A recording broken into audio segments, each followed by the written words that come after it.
Hey everybody, welcome back to where we are doing deep dives into the New Testament line by line. We're at the point where Jesus is giving the Sermon on the Mount, and it's pretty fascinating. And if you would like to go into that line by line, please see our previous videos. Pretty fascinating stuff. We're in Matthew chapter 5, verse 13 through 15, and I'm reading here out of my big journal. And Jesus continues this sermon with a parable. And the parable, quoting the supposed words of Jesus, he calls his disciples or believers the salt of the earth. That's a unique description because that can be taken so many different ways, and it doesn't tell you how to take it.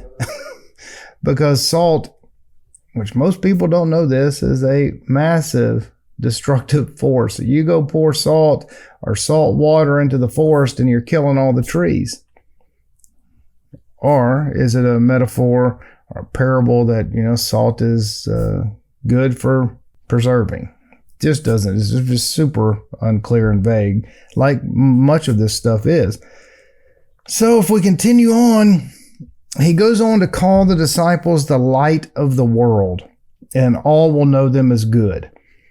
And in chapter 5 of Matthew, verse 6, he says, quote, "Your Father who is in the heavens." And again, this has already happened several times already in the New Testament. It's heavens. It's plural, not singular. What does that mean? And why are all translations that I can find referring to it in the plural, meaning many heavens? And then in Matthew chapter 5, verse 17, Jesus is reinforcing himself as a Jew. And quote, "Do not suppose that I came to throw down the law, the Jewish law, or the prophets. I did not come to throw down, but to fulfill." So he's elevating himself in a way, talking to them as they don't already know that, I'm here because of what it was said in the Old Testament, which that's a whole nother topic. But this clearly is saying that the Christians, should, like now, if you're a Christian, you should be obeying the Jewish law and to honor Jewish law. So why don't most Christians do that? Because he's clearly saying support Jewish law. And I don't understand why pastors ignore this except to refer to it as Jesus fulfilling the messianic prophecy. It's interesting to me in a large way. And at best, the apologists are gravely misleading when referring to this as a fulfillment of messianic practice or prophecy.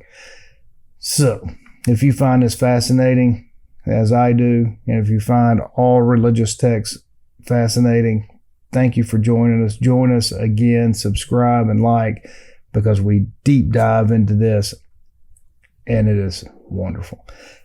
Also, if you like to explore other topics that are just wonderful and going over all the tools, the infinite, the universe, the energies of the cosmos, God has given us, we go over these things in great detail in the mysticsofTexas.com and in our other channel, The Mystics of Texas.